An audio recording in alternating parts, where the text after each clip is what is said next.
My sister grabbed my hair, slapped me, and hissed, "Your boyfriend deserves better than you." 6 years of silence later, my parents ambushed my bridal shower with her. I exposed everything in front of everyone. Now she's sobbing at my wedding, while my parents' seats are empty. Hello everyone. Thank you for being here with me today. Before I begin my story, I'd love to know which city you're joining us from. Please feel free to share in the comments. Now, let me take you into this story. I'm 28 now, and my sister, Darlene, is 26. For almost 6 years, we have not been on speaking terms. Not really. Not after one terrible incident that I promise I will get to. You see, my sister and I, we always had this intense sibling rivalry growing up.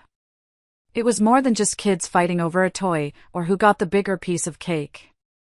It was deep, and it was constant. And for some reason, my parents never did a single thing to discourage it. In fact, looking back, they would actually egg us on to compete more. They seemed to think it was funny, or character building, or something. I remember one time in elementary school, I must have been in 4th grade, I brought home a report card. I had all A's and 1 B+ in, I don't know, social studies. I was proud of it.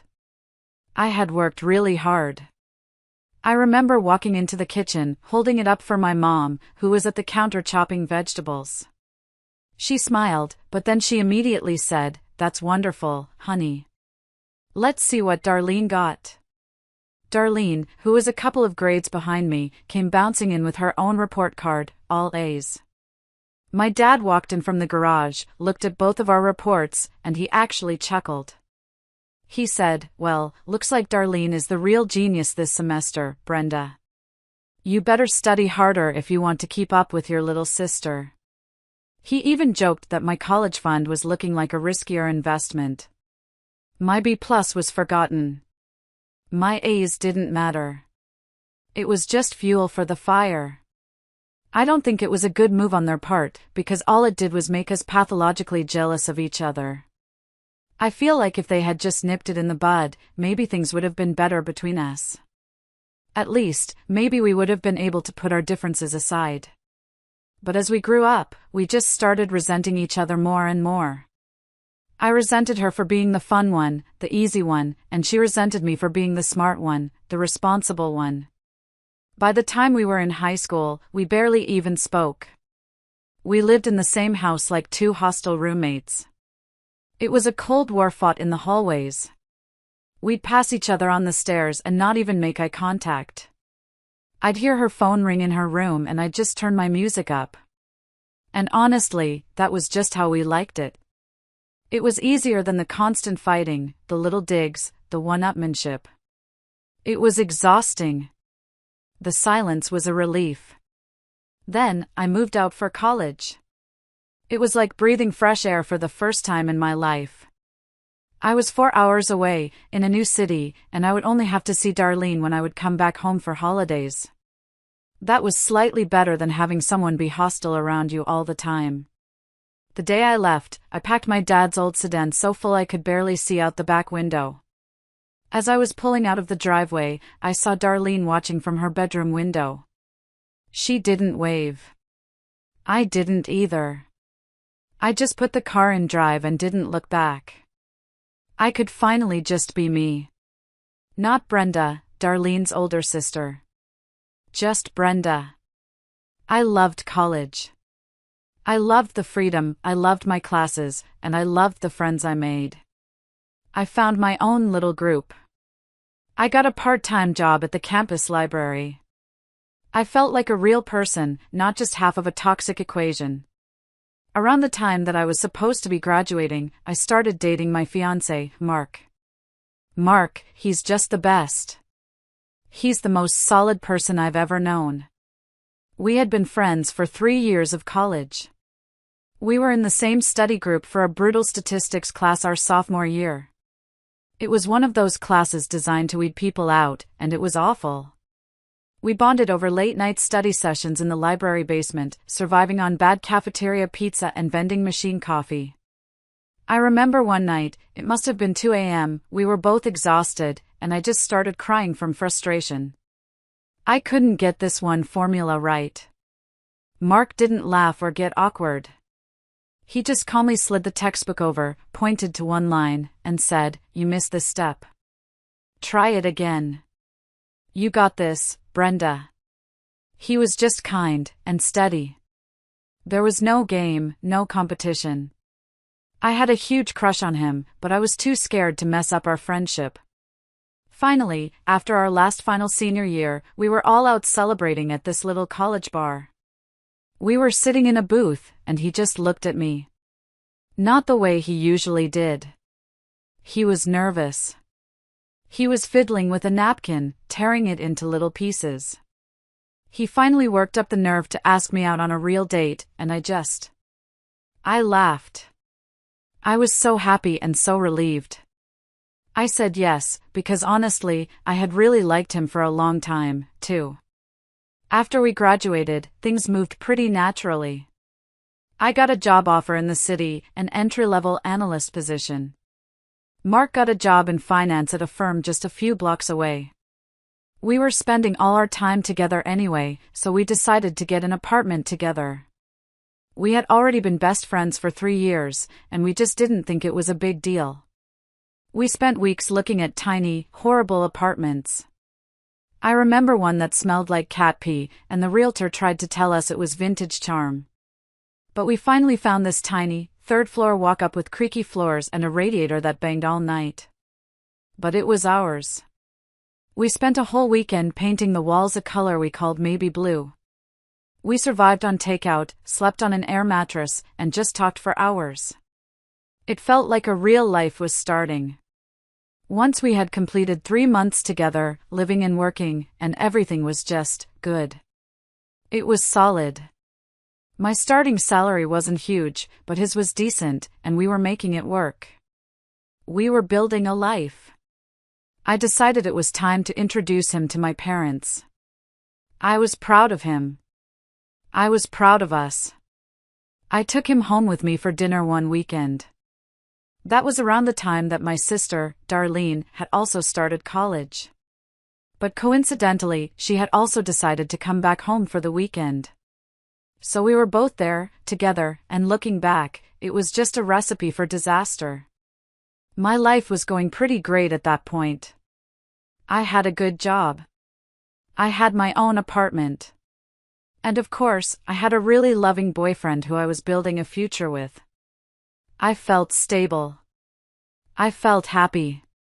Unfortunately, my sister Darlene wasn't doing all that well. I knew she hadn't been able to get into her first choice for college. It was a big state university, the one I had gone to, and she didn't get in. She had to settle for her second choice, a smaller community college, and she was already pretty unhappy about that. It was the first time in her life she hadn't won something she wanted. Later on, I learned from my parents that she was really struggling to make friends. I had a phone call with my mom a few weeks before that dinner. I had called to ask about her recipe for pot roast. "Brenda, hi honey," she'd said. "Hey mom, I just had a quick question about..." "Oh, Brenda, I don't know what to do with your sister," she just cut right in. "She's home again. This is the 3rd weekend in a row. She just sits in her room with the door closed. She says she hates her classes and everyone there is a moron. I wish she'd be more like you were, you know, joining clubs, meeting people. She's just moping." I remember feeling this ugly little twinge of satisfaction. It was petty, I know.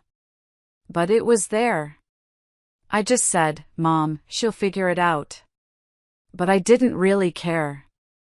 So, she was coming back home every weekend, frequently. That was the backdrop for this wonderful family dinner. That was the Darlene who was waiting for us. Anyway, when I introduced my boyfriend, Mark, to my parents, I could see right away that my sister was not happy about this at all.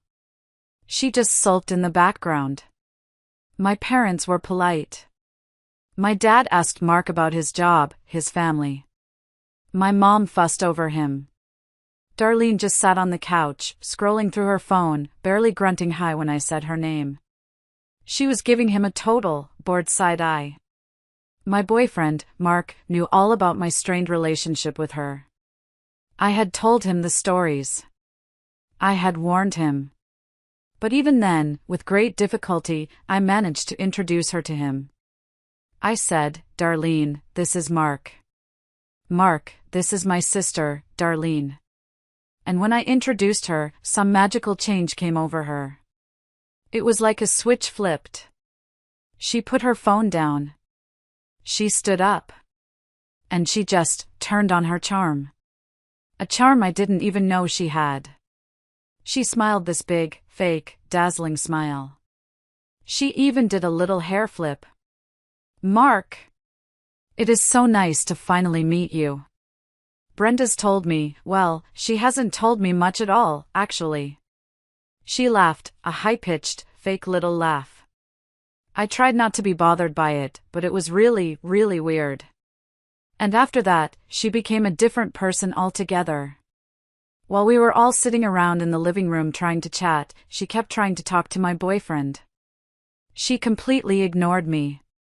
She cut my mom off mid-sentence to ask him, "So, Mark, a finance job, wow. That must be so stressful. What's your salary even like? I bet it's amazing. You must be so smart." Mark just looked uncomfortable. It's fine. It's a good job," he mumbled, trying to be polite. He glanced at me, and I tried to give him a little "it's fine" smile, but I was fuming. I could see my dad was eating it up. He had this little smirk. He loved this. He loved seeing her compete. I tried to change the subject, "So, Dad, how's the new project at work?" But Darlene just steamrolled right over me. "What kind of car do you drive, Mark? Do you like sports?" Brenda hates sports. I love football. I think both he and I were a bit creeped out by her behavior, but we said nothing. We were trying to be polite. We were guests. But while we were having dinner, she started crossing a line. A big, bright, unmissable line. Because she started flirting with him. Right in front of me. She wasn't even being subtle about it. It was so obvious, and I could tell that she was just doing this to piss me off. She had made sure to sit next to him. She kept leaning in, accidentally brushing her hand against his arm as she reached for the salt. "Oh, Mark, you have such a good appetite," she cooed. I love a man who can eat. My mom was just beaming, like this was totally normal, charming behavior. Mark looked like he wanted to crawl under the table. He was trying to lean away from her without being rude, so he was practically in my lap. I tried to ignore it. I really did. I bit the inside of my cheek until it bled. I focused on my mashed potatoes, just staring at them. I really didn't want my boyfriend to see just how dysfunctional our family was. But I just couldn't control my temper at one point. The final straw was when she asked him about his old girlfriends. "So, Mark, did you date a lot in college?" Brenda was always such a bookworm, always in the library. She said it with a little pitying sigh. That was it. I just snapped. I put my fork down, and it made a loud clink on the plate. The table went silent.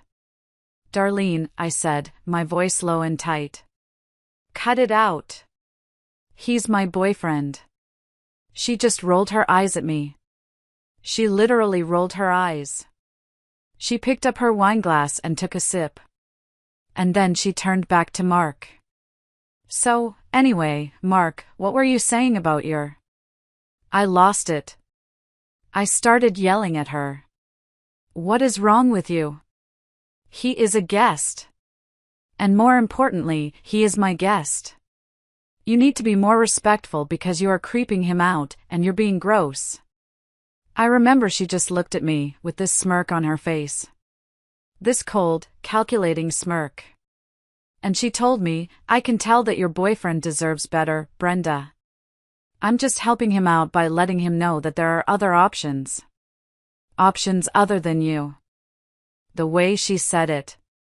Other than you. Like I was something you'd scrape off your shoe. It really, really ticked me off. I started cursing at her. I called her pathetic. I called her desperate. And she started cursing right back at me. My mom was saying, "Girls, stop it." Not at the table. My dad was just sitting there, watching, like it was a tennis match. He looked amused. Then I guess I called her a loser. I remember the word leaving my mouth. I screamed it. "You're just a bitter, jealous loser. You're only doing this because my life isn't as pathetic as yours. You can't even make friends at your stupid school." I knew I had hit a nerve. I meant to. I wanted to hurt her as much as she was trying to hurt me. And that really got under her skin. Because at that point, she grabbed my hair across the table. I saw her eyes narrow. It was like she wasn't even thinking. She lunged. Not like a push.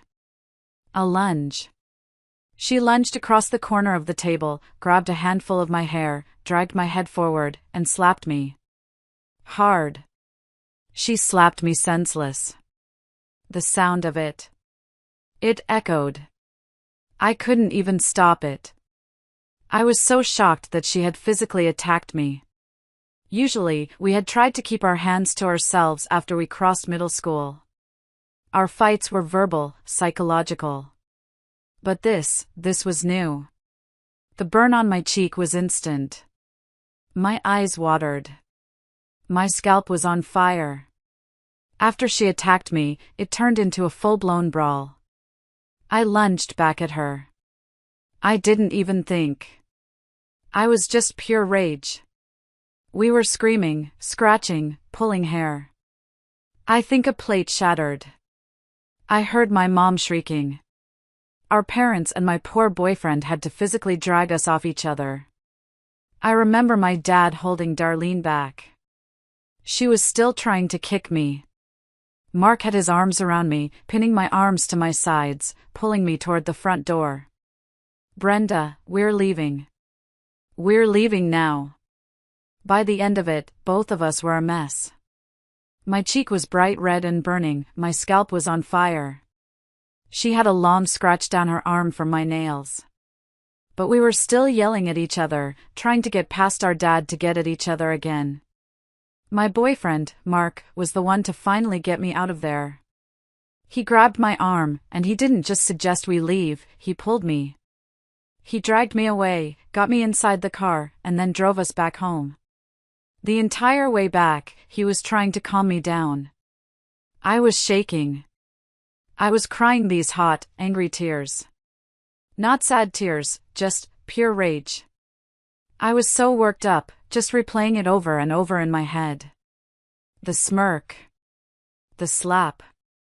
My dad's face.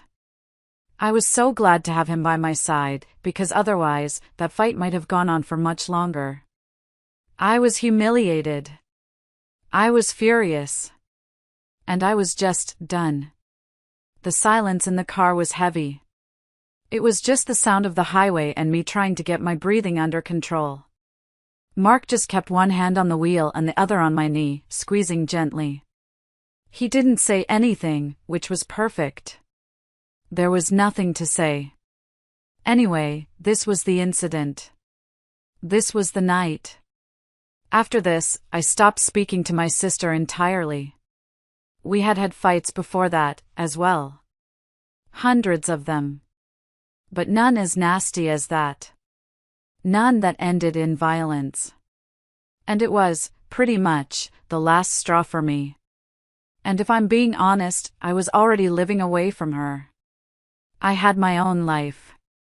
I did not feel obliged to consider her as a part of my family anymore. She wasn't my sister.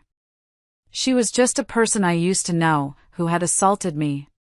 The day after that incident, my parents called me. My mother. Her voice was all strained and fake nice. Brenda, honey. That was very unfortunate. Unfortunate? I said.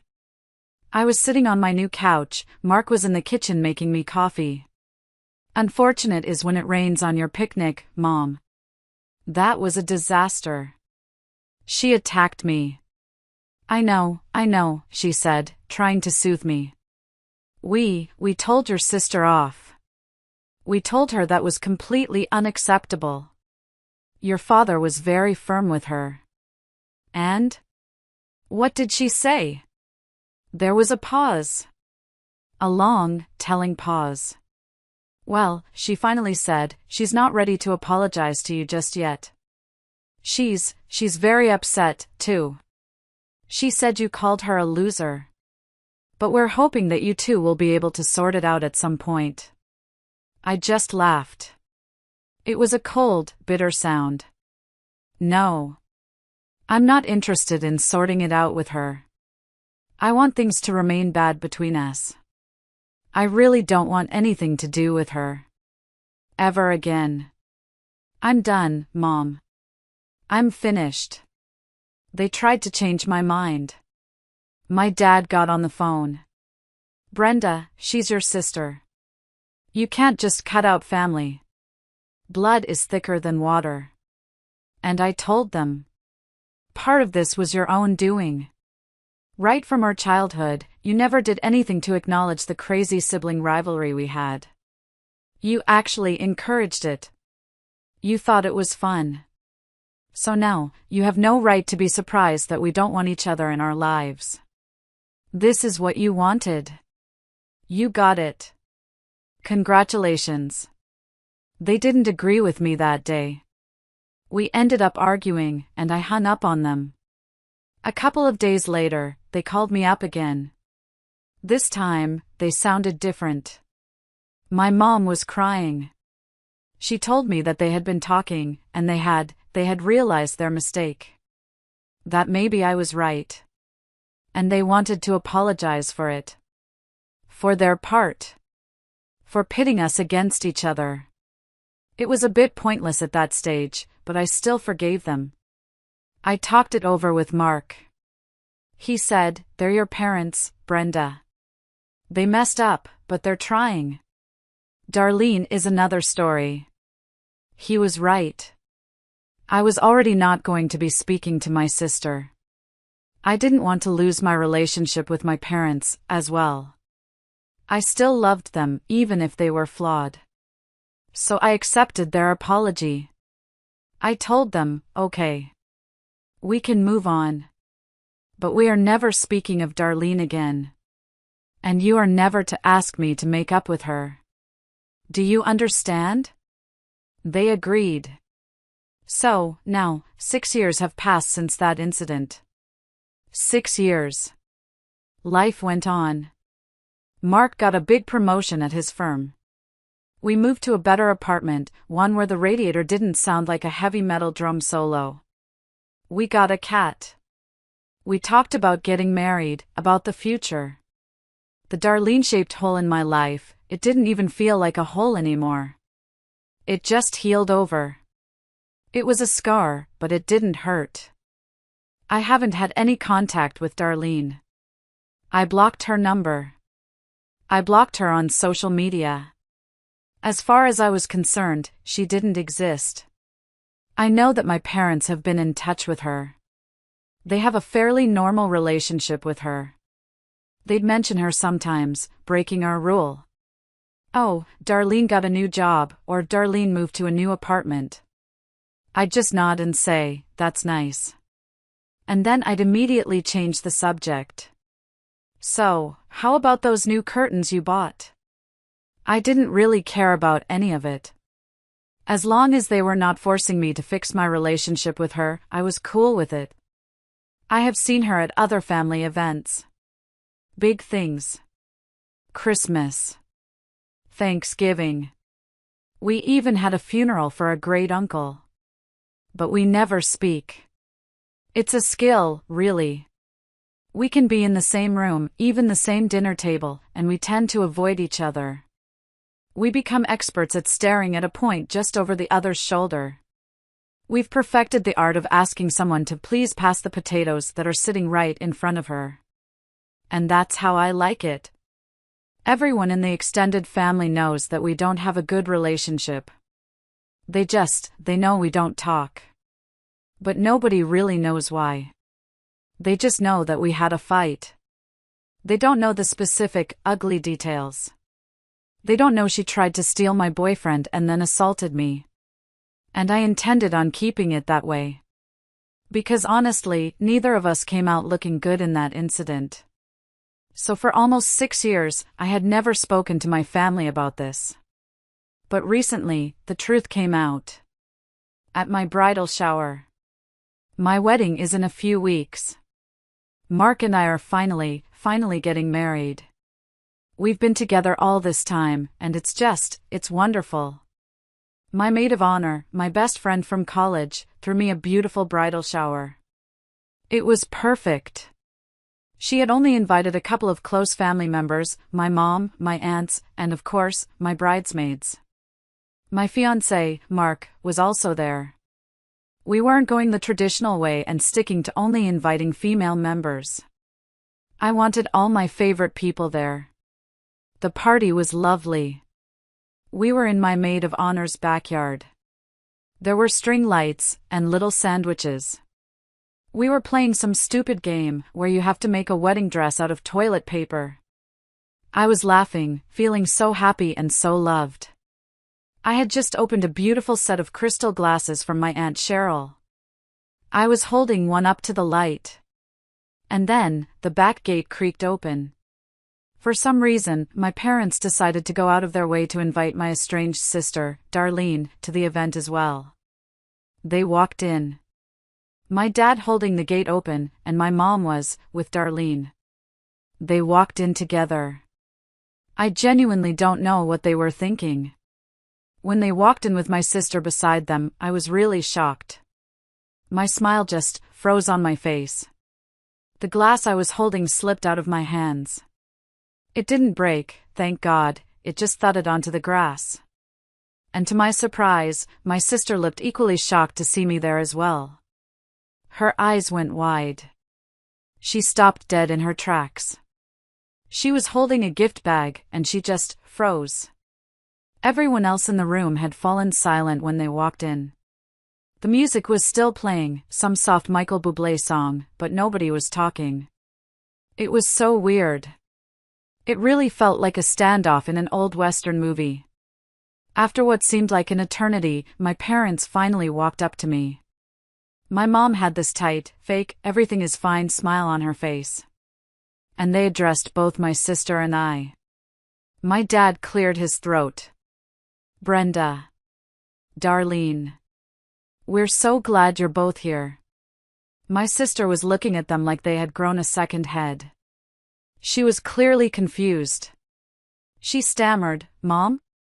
What is this?" My dad continued, "We just thought, 6 years have passed since that incident. A lot of things have changed since then. The most important one was the fact that you are both much older and a lot more mature. So we expected you to deal with this situation maturely and make amends with each other." By the look on her face, it was crystal clear that my parents had lied to my sister to bring her here. They must have told her it was a barbecue or a family get-together. Not my bridal shower. It was an ambush. For both of us. Before she could say anything, I spoke. I was trying to behave in a dignified manner. I didn't want to put a damper on the event. My voice was shaking, but I kept it low. "Mom. Dad. You had no right to do this. This is my day. This is my party. I am politely asking you to please leave. Along with her." My parents did not leave. My mom's smile tightened. "Brenda, don't be like this. It's been so long. Just let the past go." I guess it really rubbed me the wrong way. The way they said that. Let the past go. Like it was nothing. Like it was a spilled glass of milk. They were making it sound like nothing important had happened and it would be very easy for me to just let it go. So, just to refresh their memory and to let everyone else in the room know what exactly had happened 6 years back. I repeated the entire incident. I stood up. I think I was still holding a ribbon from a present. And I told them. Let the past go?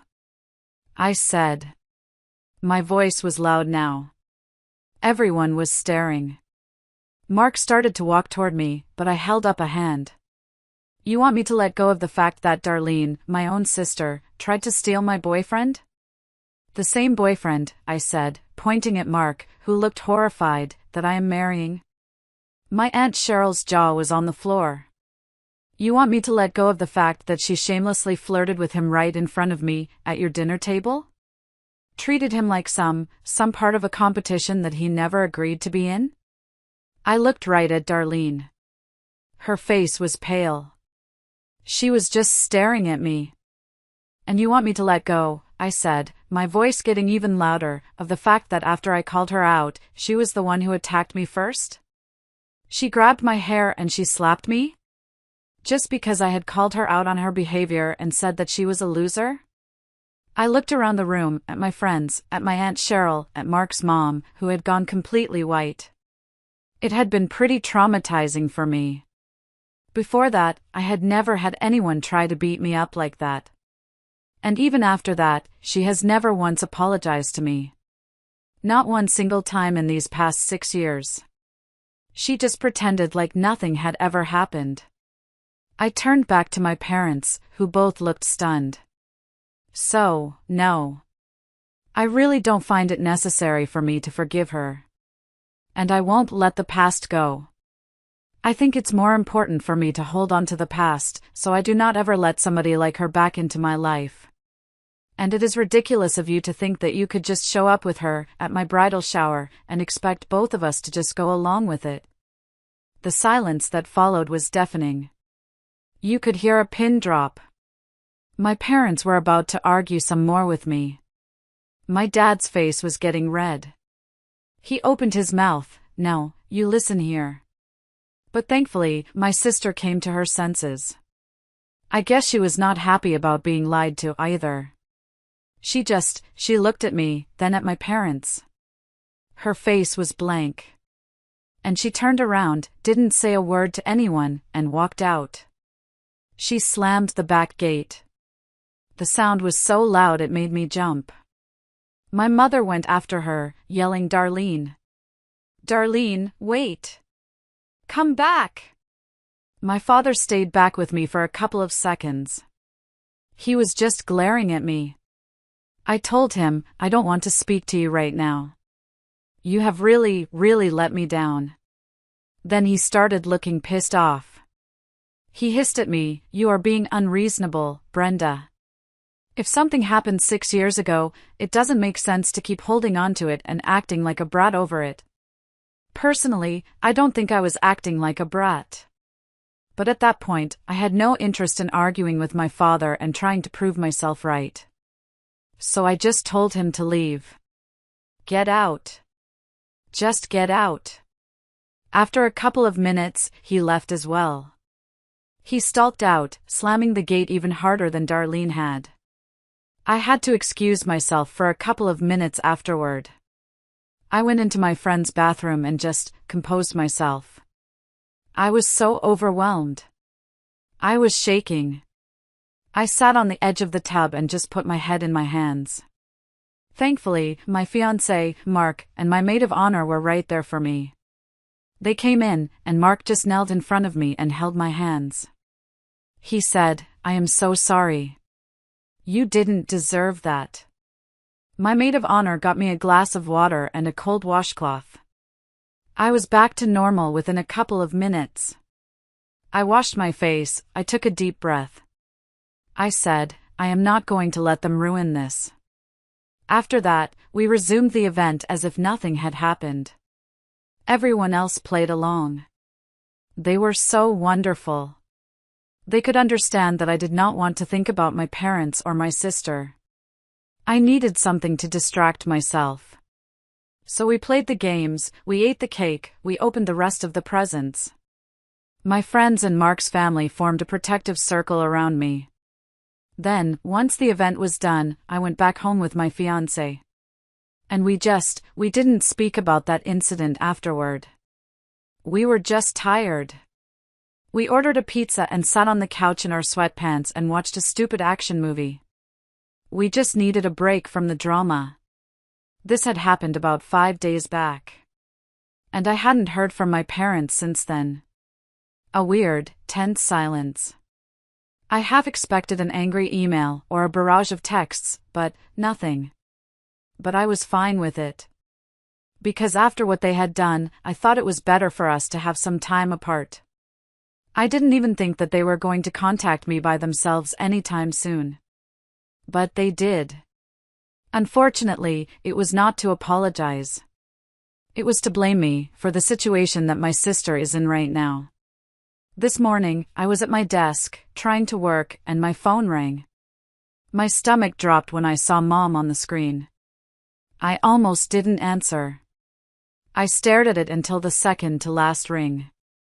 But I did. As soon as I answered it, she told me, "Brenda, you absolutely have to speak to your Aunt Cheryl. You have to call her right now and make sure that she gives the position she had been talking about to your sister, and nobody else." She sounded hysterical. She was panicked, almost screaming. And I had no idea what she was even talking about. Aunt Cheryl? A position? I had to ask her to back up. Mom. Slow down. You're yelling. I have no idea what you're talking about. What position? What about Aunt Cheryl? Then she explained it to me. My sister, Darlene, had apparently been unemployed for about 6 months now. Her previous company had laid a lot of employees off due to downsizing. And a couple of weeks back, Darlene realized that she didn't even have enough money to cover rent anymore. So, she had to move back in with our parents. She's been looking for a job, but she can't find anything that she likes, or that pays well enough. My mother had spoken to my Aunt Cheryl about this. Now, Aunt Cheryl, my mom's sister, was at the bridal shower. She heard the whole story. Apparently, my aunt was starting a new business, and she had decided to hire my sister as the head of marketing, since that's the department where my sister had been working previously. But after the incident at my bridal shower, where I spoke about what had happened 6 years ago, my aunt had stopped responding to them. She'd been dodging their calls. And then, finally, this morning, she had officially rescinded the offer. That wasn't surprising in the slightest. I had always been my aunt's favorite. My mother, in her panic, actually forwarded me the message that my aunt had sent her. I read it while my mom was still hyperventilating on the phone. Aunt Cheryl had written, "Helen, after what I heard at the party, I am no longer comfortable with this." From whatever I gathered from the incident that Brenda narrated, it was obvious that Darlene has serious anger issues. The fact that she hasn't even apologized for it, not even at the bridal shower, that did not sit right with me. Her behavior was just all off. There was a more qualified candidate for this position whom I had interviewed a few weeks back, but I had decided to give the job to Darlene because she was family. However, I have changed my mind now.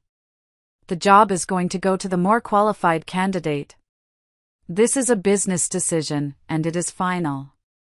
I thought it was completely fair. I was actually pretty glad my aunt had changed her mind. Because otherwise, my sister would have been a nepotism hire.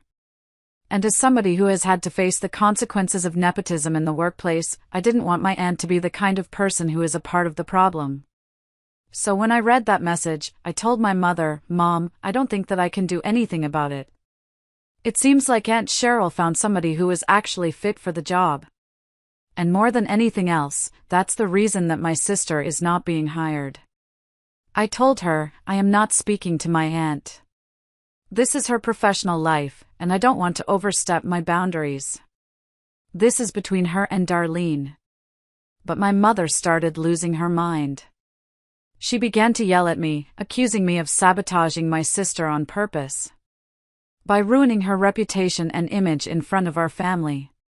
She told me that on the day of my bridal shower, I had absolutely no need to talk about the incident that had taken place all those years ago.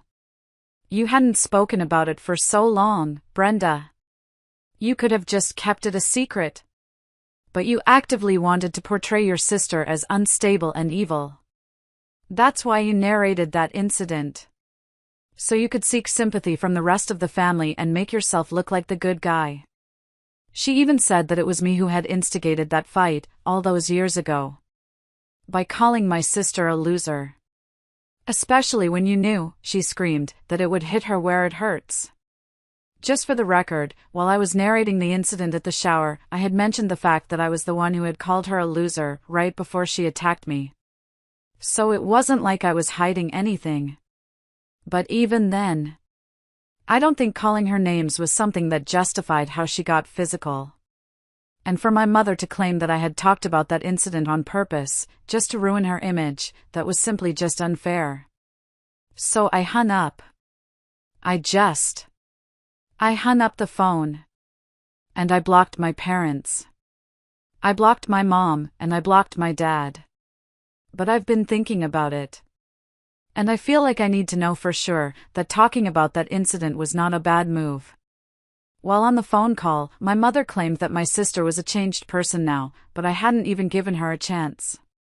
And that was really nasty of me. So, am I the jerk? For talking about an incident where my sister had attacked me 6 years back, which led to her losing out on a job offer. If you are still listening to this, please help me by liking this video and commenting the number 1 down below. It just lets me know that you're out there, that you're an amazing person, and that you're walking with me through this whole journey. Your support is a huge encouragement, it really is. Please, comment the number 1 so I can see you, and now, please, listen to what happened next. Hello, Reddit. It's me again. Before I get into what happened after I made my original post, I just want to thank everyone who took time from their day to comment.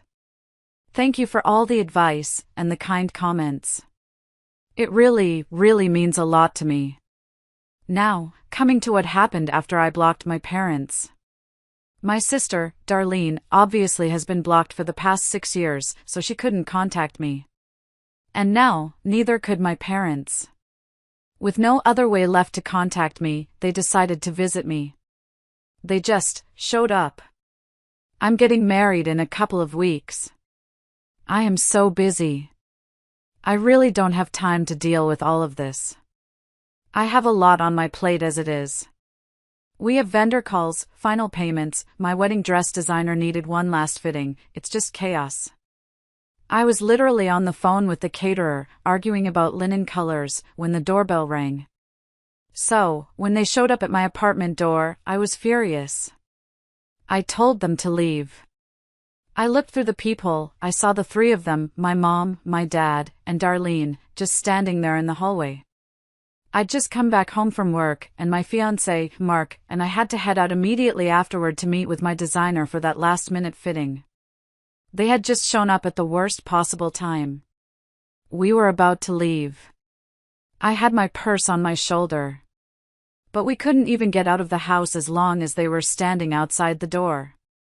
I knew that they would find a way to keep me talking to them, to annoy me, to cause a scene in the hallway. I even threatened to call the cops on them. I yelled it right through the door. I am serious. If you don't leave in 1 minute, I am calling the police for harassment. But that did not get them to leave either. My dad just yelled back, Brenda, don't be ridiculous. We're your parents. Just open the door. And honestly, I didn't want to call the cops. I felt like that would be a little too much. I didn't want to be one of those people who calls the cops for every little thing. So, after speaking to my fiancé, we quickly decided to just let them in. Talk to them. Get to know what they wanted, and then we could be on our way. Just rip the band-aid off. Mark looked at me and said, let's just get this over with. 5 minutes. Then we're out of here. Once we had decided that, we opened the door. I invited them in, but I didn't offer them a seat. I just stood there with my arms crossed, my purse still on my shoulder. Make it quick. We have places to be. Thankfully, my parents came straight to the point. My dad started. Brenda, because of what you did at your bridal shower, your Aunt Cheryl rescinded her offer to hire your sister. And since this is, technically, your fault, you have to be the one to speak to her and make sure that she gets a job. One way or the other. It was just the same argument again. I didn't want to keep talking in circles. So I told them, I have already discussed this with Mom on the phone. And I told her that I couldn't do anything about this. So showing up at my house to talk about it once more seems kind of pointless. Especially when I am getting married in a couple of weeks, and you know that I'm really busy. Then, my sister interrupted. Talking about the job offer is not the only purpose of the visit. It kind of surprised me. Because that was the first time we had actually spoken to each other, not at each other, in 6 years. Anyway, she continued speaking. And she told me, the real reason that they are here, well, the real reason I am here, is because of me. I felt like I really owed you an apology. I honestly don't even know what to tell you guys. Because I'm still not sure about what I felt at that moment. I was just very, very doubtful of her intentions. I obviously don't trust her. So I decided to be very straightforward with her. I looked her right in the eye. Darlene, are you only here to apologize because you think that I will be able to help you get the job? Or, do you genuinely want to apologize to me? Because if you are only here to apologize because you think I can get you the job, then there is no need for you to waste her breath. Because it will not be possible for me. She was a bit surprised by how cutthroat I was. But she managed to tell me, it was only our parents who were here to talk about the job. But I actually came all the way here to apologize. When I looked at my parents, even they seemed surprised. They looked dumbfounded. So this was clearly not something that they had discussed. But my sister did not seem to care about it. She told me that she didn't even care about the job. And she was only here to tell me that she had thought about her behavior towards me for a really long time, over these past 6 years. And she always found some excuse to not apologize to me. But, after the bridal shower, she said when she heard me tell the story, she couldn't run away from the truth. That she had, in fact, treated me really badly. I could tell by her behavior, and her tone, that she was serious. Both my fiancé and I are still struggling to process it. She told me that right from her childhood, she felt like she had to beat me at everything. And that it made her very resentful of me. She realized that she had spent her entire childhood and her teenagers competing with me, for absolutely no reason. Because in the real world, it didn't even matter. And nobody seemed to care. And she regretted all of it. Because she could have just as easily been friends with me, since I had tried to be her friend several times when we were kids. But she had been the one who rebuffed me, because she always saw me as competition. It was insane to hear her say all of that. Because that's exactly how I had felt. And I don't want to say it, but I kind of started tearing up when she was sharing that experience. I wasn't expecting it. Then, she addressed my fiancé, Mark. She turned to him, and she told him that she was also really apologetic for how she had behaved with him, the first and last time that they had interacted. She said she got so caught up in trying to beat me that she didn't even realize what kind of a disgusting person she had become. And this apology was long overdue. After she was done talking, she didn't even wait for us to say anything. She just said, "It's not necessary for you to forgive me. I just wanted to get it out of my system." And now that she was going to let us be on our way. So she walked out. She just left. And then it was just me, my fiancé, and my parents, in the room, who were standing in absolute shock, trying to make sense of what just happened. Because we really hadn't seen any of this coming. After a while, even my parents left. They didn't say another word. They just left. And my fiancé and I headed out a couple of minutes later for the fitting. We didn't even discuss any of this until we had come back home. We went to the designer, we handled the fitting, we got food on the way home. And only about half an hour ago did we finally get to talking about my sister and what she had said. I thought that it was incredibly mature of her to finally apologize, even though it had taken her 6 years to do so. And judging by her behavior, she had meant every word of it. So right now, we are trying to figure out whether we forgive her or not. It's too soon to tell. Because we haven't even started processing all of this yet. But, my fiancé and I are inclined towards contacting her later and telling her that we forgive her. I have already unblocked her. I need some more time to tell her that it's fine. But one thing I'm really glad about, even though it took her many years, at least she was able to realize that we could have been friends. Hey! So, I just realized that I hadn't mentioned what I was planning on doing regarding the situation with my parents in my last update. To be honest, I was so caught up with the situation with my sister that it completely slipped my mind. Anyway, it's been a couple of days since we last met them. And they haven't bothered to reach out to us since then. They didn't call after the apology, they didn't text. Nothing. And I don't think they're sorry. About anything. Not for the ambush, not for blaming me for the job, not for any of it. So, we're going to continue not speaking to them. Honestly, I blame my parents for a lot of things. Including how the situation turned out between my sister and me. And even now, they had the chance to be better parents, but they completely screwed it up. They had a chance to support Darlene's apology, to add their own. But they just stood there, shocked, and then left. I had tried really hard to keep them around as a part of my life, but they've always made it quite impossible. In the past 6 years, we had had many fights and arguments, but I always tried to forgive them. But now, I can't do that anymore. I can't keep making excuses for people who so clearly don't care about my feelings, or even my sister's, if I'm being honest. They were ready to use her as a pawn to get back at me, and then use me to fix her problems. The bottom line is that we are not going to be speaking to them. And I don't think they're going to be attending my wedding, anyway. But just to be on the safe side, my fiancé and I are going to reach out to them in a couple of days and tell them that they are no longer welcome there. We have to. We need to have security, and we need to make it official. So, that's that about them. Hey guys. Final update. So, I got married last week. I had a wonderful time. And everything was really beautiful and dreamy, exactly the way I had imagined it to be. The weather was perfect, the food was great, and I got to marry the love of my life.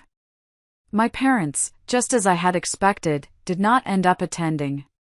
My husband and I didn't even need to reach out to them and tell them they were uninvited.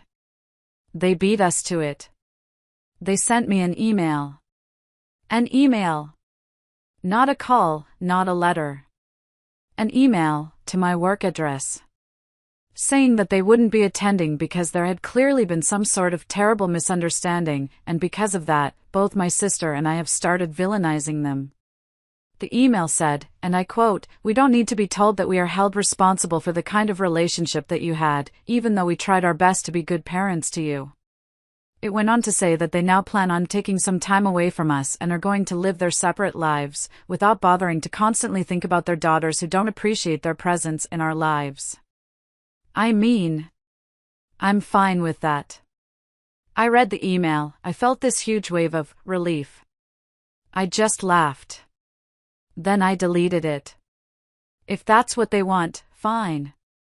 On a happier note, I did reach out to my sister, Darlene. A couple of days after I posted my last update. I sent her a text. It was awkward.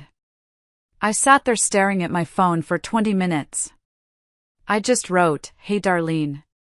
It's Brenda. Thank you for coming over. I accept your apology. And I would love for you to be present at my wedding, if you want to come." She graciously accepted my invitation. She texted back almost immediately. She said she would be honored. And she showed up at the wedding. I was getting my makeup done, and I looked out the window, and I saw her walking up. She looked beautiful. She even gave me a really thoughtful gift. And we hugged. At the reception. It was a real hug. It felt strange, but good. It's crazy to think that a couple of months ago, if somebody had told me that my parents would not be present at my wedding, but my sister would, I would have laughed in their faces. But here we are now. Anyway, I'm just happy that everything went smoothly. And I'm finally rebuilding my relationship with my sister. It's slow. It's new. But it's something. Now, maybe someday my parents will come to their senses and apologize to us. But for now, this is enough for me. My husband and I are going to be leaving for our honeymoon pretty soon. And life has never been better. Thank you all so much for listening to my story. It means more than you know. If you've been through anything similar or just want to share your thoughts, please leave a comment. I'd love to hear from you. And please, like and subscribe if you want to. It really does help. Thank you.